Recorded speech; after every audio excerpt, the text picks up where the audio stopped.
De retour dans l'Africa Newsroom pour la deuxième partie. Nous sommes toujours en compagnie de Mohamed Ly, président de l'IPOD, Innovation Politique et Démocratique au Sénégal, et de nos éditorialistes Alfred Chango et Daoud Attal. Tout de suite, le dossier du jour.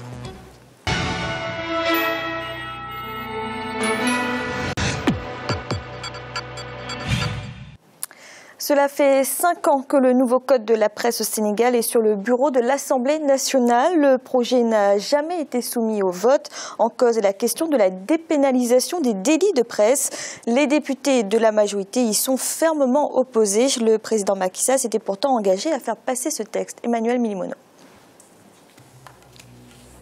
Mardi 14 juillet 2015, le directeur des publications du journal L'Observateur, Alioune Badara Fall, et son reporter Mamadou Seck sont interpellés à leur lieu de travail par 2 gendarmes avant d'être conduits à la brigade de recherche.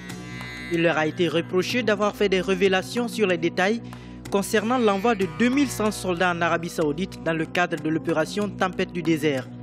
L'affaire suscite l'indignation générale et relance le débat sur la liberté de la presse dans le pays. Pourtant, le débat sur le vote du nouveau code de la presse censé mieux réglementer le milieu des médias est en cours dans le pays. La question oppose la classe politique aux journalistes, notamment sur la question de la dépénalisation du délit de presse. Pourquoi ce nouveau code de la presse n'a-t-il pas été encore soumis au vote à l'Assemblée nationale? Les acteurs des médias ont-ils tous les moyens pour assurer eux-mêmes la police des éventuelles dérives qui pourraient être commises par certains journalistes? Depuis 6 ans, le nouveau code de la presse est toujours dans les tiroirs de l'Assemblée nationale. Ce nouveau document que certains acteurs des médias jugent pourtant efficace pour garantir la protection des journalistes ne rassure pas les autorités publiques. Pour cause, une problématique essentielle oppose les deux camps, celle de la dépénalisation des délits de presse. Certaines organisations de défense des droits de l'homme estiment que le vote de ce document permettrait au Sénégal de rattraper son retard dans ce domaine par rapport à de nombreux autres pays. Les pouvoirs publics, par contre, s'opposent à la dépénalisation du délit de presse, qu'ils considèrent comme la porte ouverte à d'éventuelles bavures qui resteraient impunies. Le syndicat des professionnels de l'information et de la communication du Sénégal, SYNPICS, pour sa part, voit derrière ces blocages un argument pour museler et intimider les journalistes. Nous pensons que tant qu'elle sera dans notre arsenal juridique, on pourra instrumentaliser, même s'il le faut, la justice pour pouvoir faire taire certains journalistes et faire en sorte quand même qu'on puisse réduire tout le monde au silence, que les gens ne soient pas critiques. Or, nous sommes quand même dans un espace où il faut avoir une certaine liberté d'expression. Pourtant, le gouvernement, sous l'ère de l'ex-président Abdoulaye Wade, avait adopté ce code sans aucune modification avant de le soumettre au Parlement qu'il a ensuite rejeté. Depuis l'arrivée des nouvelles autorités, le projet est resté bloqué. Soucieux de prévenir d'éventuelles dérives et assainir la pratique journalistique, le Sénégal a mis en place un organe unique sur le continent, le CORED, Comité d'observation des règles d'éthique et de déontologie, qui lutte inlassablement pour que le document soit voté en l'état.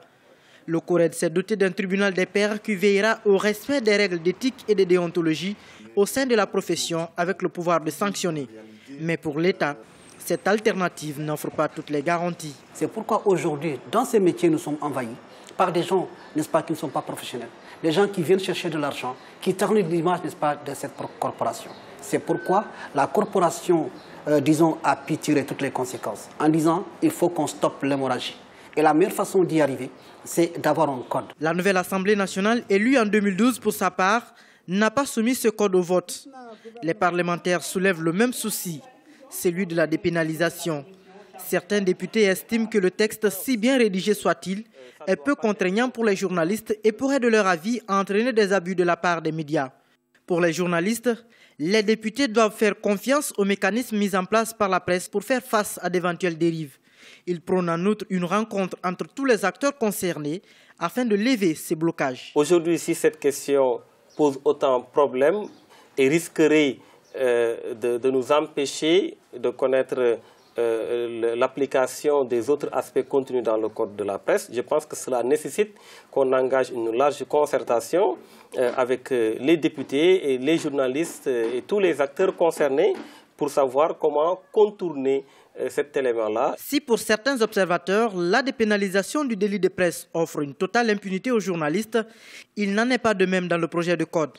Des dispositions sont prévues dans ce document pour imposer d'autres sanctions aux professionnels des médias.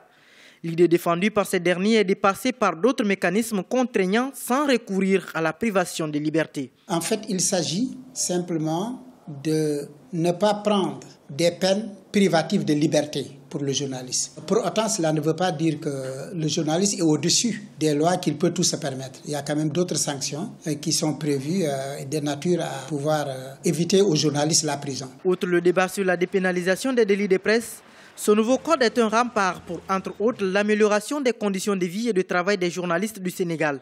Le document pourrait apporter des avancées substantielles à l'environnement des médias, sur les pratiques professionnelles, le statut des journalistes et le fonctionnement des entreprises. Au nombre de ces dispositions que renferme le code aussi, qui sont importantes, je dois dire qu'on configure, qu'on calibre l'entreprise de presse telle qu'elle doit être, avec un certain nombre d'employés, un certain nombre de professionnels. Il y aura deux modes d'entrée, finalement, si on venait à voter le code.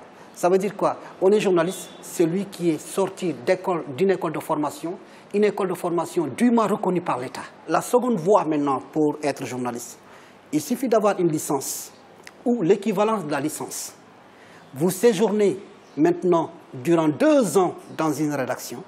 À l'issue de 2 ans, vous ferez face à un jury et c'est le jury qui va décider si vous êtes journaliste ou si vous n'êtes pas journaliste. Pour autant, les syndicats des journalistes ne désespèrent pas et continuent de mener des plaidoyers en faveur du vote de ce code. Même si la volonté politique n'y est pas encore, certains députés proposent de retirer la disposition litigieuse afin de donner plus de chances au document d'être voté. Ça ne doit pas être une question qui doit nous empêcher de voter le code de la presse. Si c'est un frein, il faut l'enlever et tout simplement se concentrer sur les autres aspects qui peuvent faire évoluer le milieu de la presse, qui peuvent faire évoluer la pratique du journalisme. Le projet de code de la presse renferme 284 articles pouvant améliorer considérablement l'environnement des médias et la pratique du journalisme au Sénégal. Éviter la prison à un professionnel des médias pour une faute commise dans le cadre de son travail de collecte, de traitement et de diffusion de l'information est un combat de tous les jours pour les militants de la liberté de la presse. Cependant, la consécration de la liberté de la presse n'a de sens que si elle est accompagnée de l'application sans faille des notions d'éthique et de déontologie. Sur ce chantier, le pays a déjà effectué des avancées majeures. L'autorégulation du milieu à travers le CORED, Comité d'observation des règles d'éthique et de déontologie, peut faire ses preuves à condition que les différents acteurs trouvent un consensus. Mohamedi, d'après vous, pourquoi cette question de la dépénalisation des délits de presse a tant de mal à passer auprès de la classe politique sénégalaise? Ce n'est pas que de la classe politique sénégalaise que ça a du mal. C'est l'opinion publique sénégalaise est contre la dépénalisation parce qu'il y a eu donc une propagande qui est passée et qui fait dire que dépénalisation du délit de presse, c'est mettre le journaliste au-dessus des lois, ce qui n'est pas absolument vrai. C'est aussi un autre dogme qui va dans un autre sens. Il y a beaucoup de choses qui ont été dites, mais il y a beaucoup d'amalgames, il faut être clair. Il y a la dépénalisation d'une part et il y a le code de la presse. Le code de la presse, il urge qu'on le vote, donc au Sénégal. Dans ce code-là, apparemment, il y a consensus sur tous les points. Maintenant, sur la dépénalisation, effectivement, le président de la République avait promis que l'on passe à la dépénalisation, mais à l'exercice des choses et à l'exercice de la liberté de la presse au Sénégal, nous avons vu, au fait, quand on analyse sa dernière déclaration, c'est qu'il nous fait revenir sur le droit commun.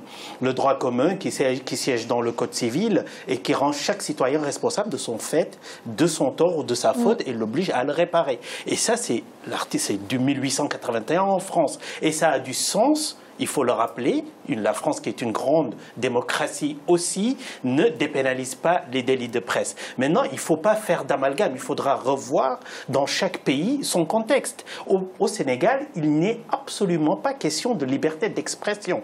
Et ça, c'est important de le dire. Une fois qu'il n'est pas question de liberté d'expression, dans la liberté d'expression, la grandeur liberté de la presse, elle est assurée. Aujourd'hui, si on voit le nombre de journaux qui sortent, on voit le nombre, il n'y a pas de délit d'opinion au Sénégal. Donc en fait, il y a un problème d'exercice du métier de la presse. Le code va le régler. Et sur la sanction, le sujet, il est ouvert. Parce que je vais juste donner un exemple et donner la parole pour dire, nous savons que dans certaines rédactions, on choisit un titre et une diffamation quand le calcul simple est fait que le nombre de tirages, ce qui nous ramène, nous fait perdre un procès et nous fait faire des bénéfices. Et donc, quand la presse est dévoyée à ce niveau-là, il est temps que l'opinion, qu'on puisse défendre les gens de diffamation et autres. Et pour les journalistes aujourd'hui qui sont arrêtés, on ne parle pas de... Moi, je me méfie de l'essentialisme quand même. Ces journalistes, ils sont... on ne va pas dire qu'un journaliste a le droit, par exemple, de faire de l'apologie au racisme, au meurtre et autres. Et là, c'est un domaine quand même réservé de sécurité nationale. Donc, il ne faut pas rentrer dans tous les amalgames. Par contre, et je le dis, je le répète de façon très forte, c'est une profession à protéger là, et elle ne souffre au Sénégal d'aucun problème. Maintenant, le contexte du Togo, le contexte de la Mauritanie ou ailleurs... On reviendra plus tard sur les cas des autres pays. Oui. Daouda, alors certains estiment que cette dépénalisation entraînerait un sentiment d'impunité. Alors pourtant, le texte aussi ne prévoit pas de peine de prison, il prévoit comme d'autres sanctions, financières notamment. Alors que pensez-vous de cet argument d'impunité ? Non, moi je crois que dépénalisation ne veut pas dire impunité. Alors il y a deux choses. Il y a ce que le journaliste fait dans l'exercice de sa fonction de journaliste. Il y a ce que le journaliste fait qui peut tomber dans le droit commun.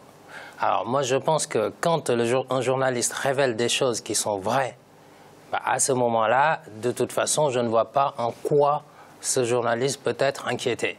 Bon, je reviens sur, puisqu'on l'a vu dans le reportage, sur ce qui s'est passé suite à l'article qui est paru dans la presse locale sur les soldats qui vont être envoyés au Yémen. Je trouve que le problème, ce n'est pas le journaliste qui l'a révélé. Le problème, ça se passe au niveau de l'armée. Et il faut oser le dire. S'il y a fuite, il y a fuite au niveau du commandement. Il faut oser dire les choses. Maintenant, pourquoi inquiéter un journaliste qui révèle la composition d'un groupe, d'un convoi militaire qui va aller au Yémen? Les Sénégalais ont droit à savoir comment leur armée va être engagée, de quelle façon, etc. Donc, je pense que à ce niveau-là, s'il faut trouver la faille c'est au niveau du commandement qu'il faut le trouver. Mais maintenant, ces sujets restent très tabous au Sénégal. Donc, j'aurais compris qu'on inquiète ce journaliste-là en question si ce qu'il avait révélé était faux. Mais secret défense, il est où le secret défense à ce niveau-là? Bon, là, c'est une opinion personnelle. Et je pense qu'elle est partagée par beaucoup d'autres. Maintenant, pour revenir sur la liberté de la presse au Sénégal, la presse, elle est libre au Sénégal, effectivement. Là-dessus, je suis d'accord. La presse, elle est libre. Maintenant, la question aujourd'hui, c'est de dire, est-ce que le fait de convoquer à la police, de mettre en garde à vue un journaliste qui a révélé l'histoire que je viens de raconter, un autre journaliste qu'on accuse d'avoir violé le secret d'instruction parce qu'il a révélé le contenu d'une instruction, en tout cas d'une affaire en cours, bon, ça peut quand même pousser les journalistes à être plus réticents, à traiter un certain nombre d'informations. Et en fait, donc je pense que c'est une revendication avant-gardiste, ce qui ne veut pas dire que la presse n'est pas libre au Sénégal. Mais pour terminer, un dernier élément, Fanny, c'est que si on ne peut pas laisser un journaliste quand même dire tout et n'importe quoi sur n'importe qui. Quand ça tombe dans le droit commun, diffamation, etc., il faut juger en tant que tel. Maintenant, si ce que le journaliste est vrai, nous, les citoyens ont droit à l'information. Si ce qu'il raconte est vrai, en aucune manière, pour moi, ce journaliste ne doit être inquiété. Alors la question aussi, Alfred, c'est surtout de savoir, est-ce que des peines de prison s'appliquent pour des fautes professionnelles quand il s'agit des journalistes? Quel est votre avis sur la question? Alors, moi je répondrai d'abord par un détour. Je dis, si aux États-Unis, on avait cette situation de non-dépénalisation, etc., Bob Woodward et son collègue, il n'y aurait jamais eu Watergate. Parce qu'effectivement, là, on est dans le cas de... au fond, en réalité, qu'est-ce qui se joue autour de cette notion de dépénalisation? Un, c'est la question des sources d'information des journalistes. Deux, la question, j'allais dire, du crime de lèse autorité politique ou publique ou président de la République. Et du coup, ça amène justement à museler les journalistes. à le pousser soit à l'autocensure. On ne va pas traiter des sujets sensibles parce qu'on risque cela. Je pense qu'un vrai journaliste ne devrait pas avoir peur justement d'écrire parce qu'il y a une très longue tradition quand même de la presse libre au Sénégal. Donc on ne va pas effectivement aujourd'hui museler les journalistes, faire de l'intimidation comme ça. Maintenant je dis, le journaliste c'est un citoyen comme n'importe quel citoyen. Mais le journaliste est là pour informer l'opinion. Il vérifie ses sources et donc ça pose la question de la formation des journalistes. La déontologie ou l'éthique dont il a été question, c'est à l'école de journalisme, où on leur apprend justement cela. Donc du coup, un journaliste qui faudrait là-dessus, c'est à sa corporation justement de s'emparer de cela, mettre en place des mécanismes de sanctions, c'est-à-dire de blâme ou d'avertissement pour dire mais enfin là vous avez franchi un pas, vous ne respectez pas, que plutôt de sanctionner. Quand on sait les difficultés de la presse aujourd'hui en Afrique, mais de la presse au Sénégal, financièrement, la question du lectorat, etc., etc. Si vous commencez à sanctionner en faisant payer les journalistes, vous tuez la profession, vous tuez le métier. Exactement. Et donc, du coup, là, on confond effectivement, là, je suis tout à fait d'accord avec Mohamed sur la question du code de la presse. Le Ghana l'a constitutionnalisé, voté, etc. Le Sénégal peut bien le faire. C'est curieux quand même que la première démocratie d'Afrique soit tout le temps en retard comme ça. Enfin, ils sont un peu paresseux quand même, les parlementaires sénégalais. Bon, ils parlent beaucoup, mais là, pour voter le code de la presse, on ne les sent pas du tout, alors que du temps de Gorgui, Ablaye Wade, déjà, lui, il avait décidé mais c'est encore des parlementaires qui ont freiné des cas de fer. Merci. Tout de suite, un rappel des titres qui ont été développés en début d'émission. Le procès de l'ancien président tchadien Hissène Habré qui se déroule au Sénégal a été ajourné au 7 septembre prochain. La Cour a pris cette décision afin de permettre aux avocats commis d'office de prendre connaissance du dossier. L'ex-chef d'État continue de contester les chambres africaines extraordinaires. Et un nouveau remaniement ministériel en Centrafrique. C'est le deuxième en moins d'un an pour le Premier ministre Mahamat Kamoun. La nouvelle équipe aura pour mission de conduire les affaires du pays jusqu'à l'installation d'un nouveau gouvernement issu des élections prévues en octobre et novembre prochains. Nous allons marquer une nouvelle pause à l'instant, la troisième partie de l'Africa News.